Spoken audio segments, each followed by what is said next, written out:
Baik, pagoda ini ada 9 tingkat. Ada 9 tingkat, Su, Iya, ya? ada 9 tingkat dan termasuk pagoda tertinggi di wilayah timur Indonesia. Pagoda tertinggi di wilayah timur Indonesia. Dan pagoda ini benar-benar menghadap ke sebuah gunung, nama gunungnya Gunung Lokon ya, Su, ya? Benar sekali, Gunung.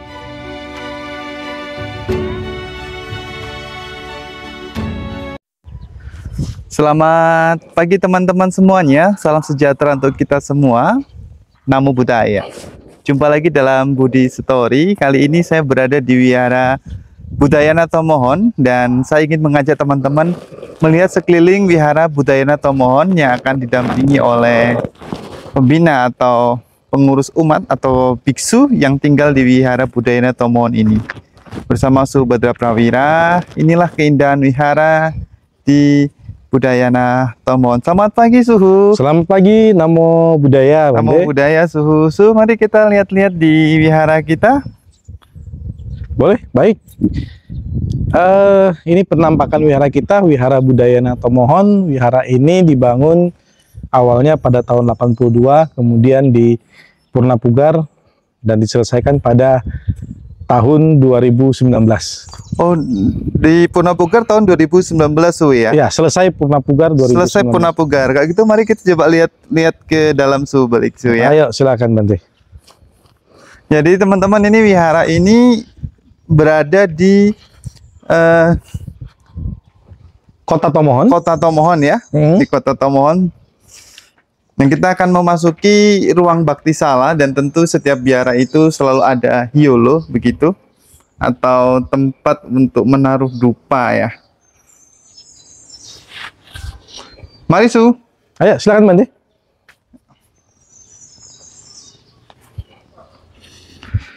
Nah, inilah ini keindahan wihara yang ada di Manado. Dia bentuknya oktagonal, Su, ya. ya oktagonal. Dan ini baktisala atau dharmasala yang memang disesuaikan dengan kondisi tempat yang begitu adem. Jadi di sini nggak ada AC, jadi karena dingin. Dan ada beberapa rupang utama, ada rupang Buddha Sakyamuni, kemudian ada rupang Bodhisatwa Alokiteswara. Alokiteswara. Jadi di sini ada 2 rupang utama, Su, ya. Ya. Boleh kita mendekat, Su, jelaskan sedikit tentang altarnya ini, karena penyusun altarnya ini beda sekali dengan altar-altar yang ada khususnya di wihara-wihara di Theravada, Su, ya.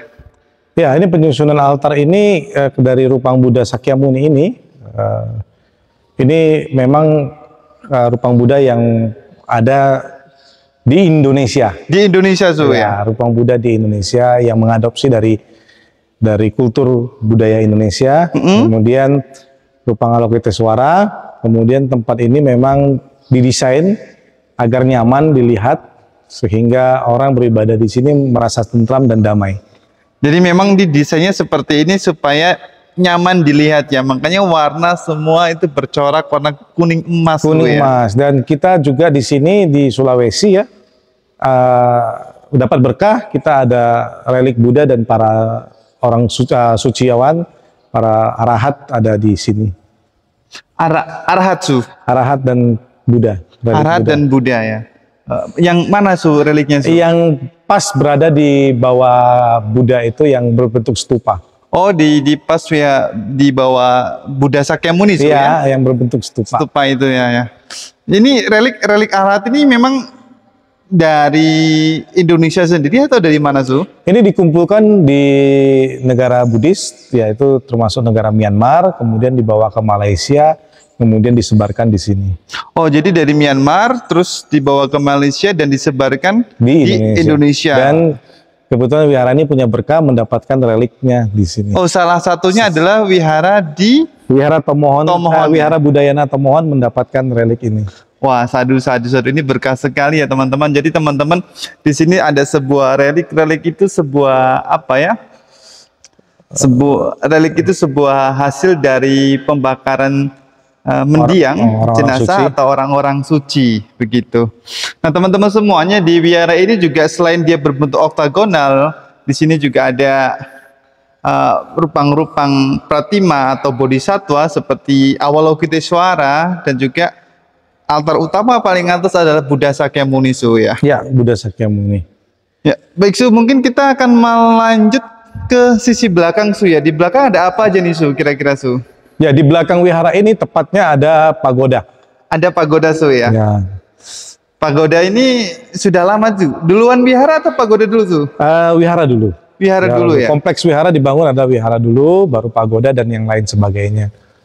Oh, baik teman-teman, kita lihat kompleks pagoda yang ada di belakang Wihara Budayana Tomohon. Ya teman-teman, kita akan lanjut. Ini kita berada di lingkup pagoda di belakang wihara. Khususnya ini pagoda yang sangat indah, teman-teman bisa perhatikan.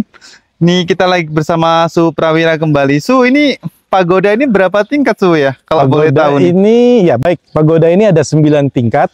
Ada 9 tingkat Su ya? Iya, ada 9 tingkat dan termasuk pagoda tertinggi di wilayah timur Indonesia. Pagoda tertinggi di wilayah timur Indonesia.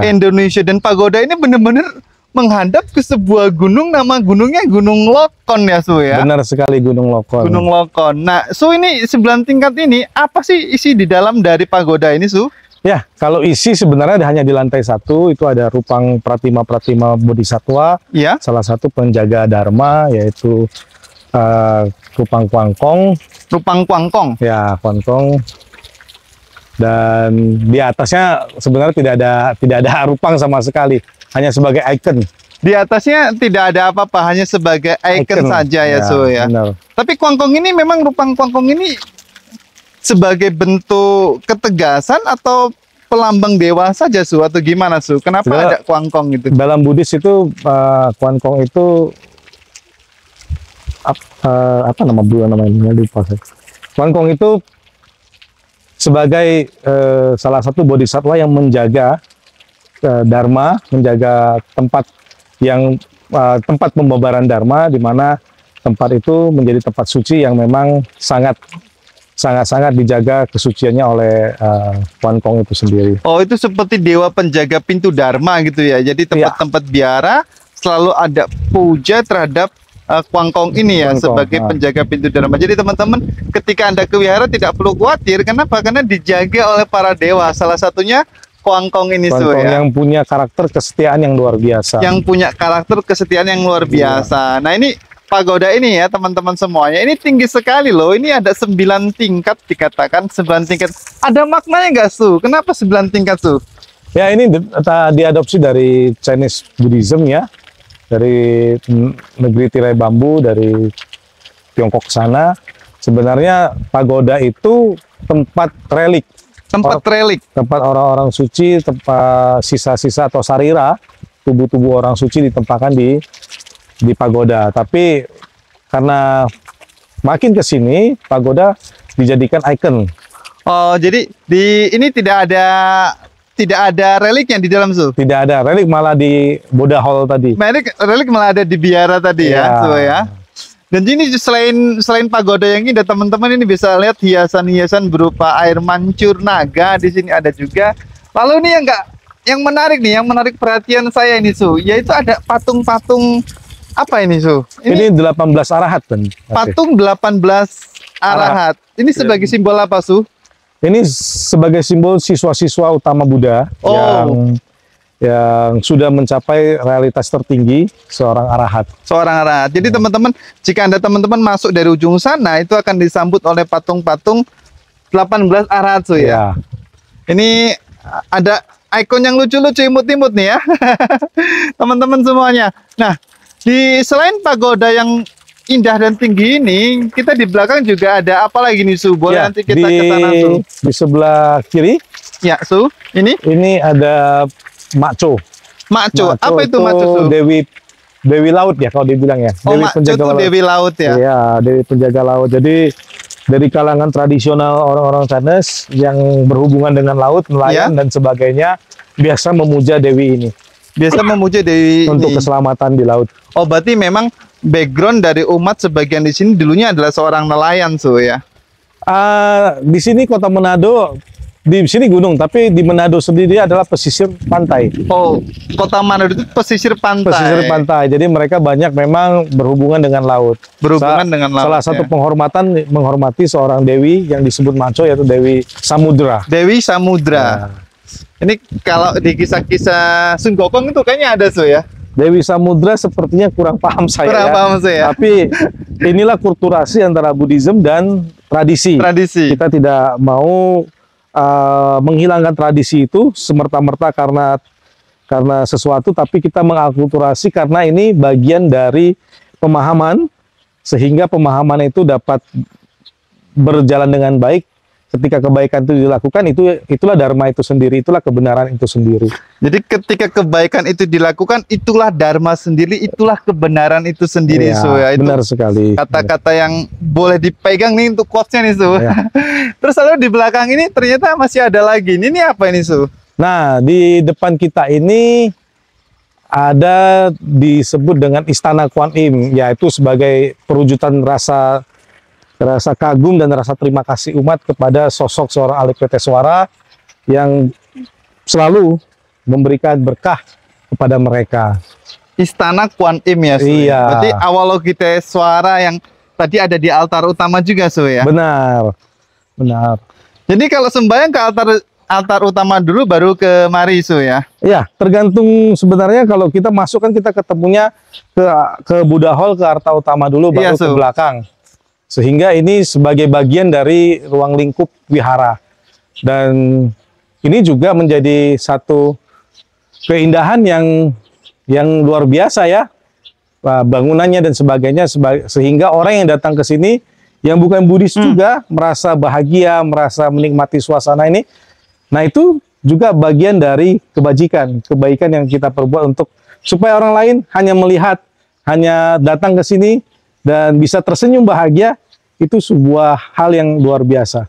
Ya, betul sekali. Jadi membahagiakan orang lain adalah bentuk dharma yang perlu kita lestarikan, ya. Benar Jangan sekali. orang datang ke wihara cemberut gitu, Benar ya. sekali. Walaupun bukan Buddhis, walaupun teman-teman dari agama lain datang ke sini merasa suasana yang begitu tenang, merasa keindahan-keindahan di lingkungan sini, merasa tenang dan bahagia, kedamaian itu terjadi. Kedamaian itu terjadi, Ketika batin atau hati itu damai, otomatis pikiran stres, hal-hal yang tidak mengenakan itu hilang sementara. Nah, itu teman-teman yang ada di kota nih yang mungkin banyak tantangan, banyak tuntutan ya, banyak pekerjaan yang menumpuk, mungkin stres ya, bisa datang kemari, ya. Bisa. Setidaknya ini dapat mengurangi beban hidup kita sementara waktu. Istilah sekarang healing. Healing, ya. Iya. Kita healing, healing, hilang. Healing, Hilang artinya menghilangkan hal-hal yang negatif. Oh, menghilangkan hal-hal yang negatif. Iya. Healing, hilang ya. So, boleh kita masuk ke ruangan Silakan. Avalokiteswara ini. Ini bentuk Avalokiteswara yang beda dengan yang tadi, ya. Inilah uniknya Buddhism, karena Buddhism itu tidak mematokkan sesuatu itu dengan hal yang diharuskan seperti itu. Jadi kemungkinan umat sini membuat rupang Kuan Im ini sesuai dengan keinginan dia. Tapi esensinya adalah memang ke Avalokiteswara. Esensinya yang penting ke Avalokiteswara. Jadi bentuk rupang Avalokiteswara atau Buddha itu memang berbeda-beda, teman-teman. Setiap daerah, setiap suku, setiap mungkin bangsa dan negara berbeda-beda, ya. Dan di sini adalah berapa tangan ini? Ada 8 tangan, Ada 8 tangan. Mungkin sebagai simbol 8 arah yang seperti heksagonal yang ada di wihara. Oh, 8 arah atau 8 jalan mulia begitu, ya, istilahnya, ya. Oh, inilah rupang Avalokiteswara, teman-teman semuanya, dalam versi Manado. Dalam versi Manado khususnya, versi Tomohon, ya. Tapi sangat indah, sangat menarik itu dengan warna yang sangat cerah sekali. Nah, jadi ini pasti orang sembayang dari biara langsung ke Marisu, ya? Iya, dari awal dari biara nanti mereka akan sediakan waktu untuk datang ke sini untuk memberi penghormatan. Kadang mereka hanya melihat bangunan saja juga cukup bahagia. Melihat bangunan saja cukup bahagia. Karena mata itu kan bisa membuat kita bahagia dan tidak bahagia sebenarnya. Benar-benar. tergantung dari cara kita memandang so ya. Benar.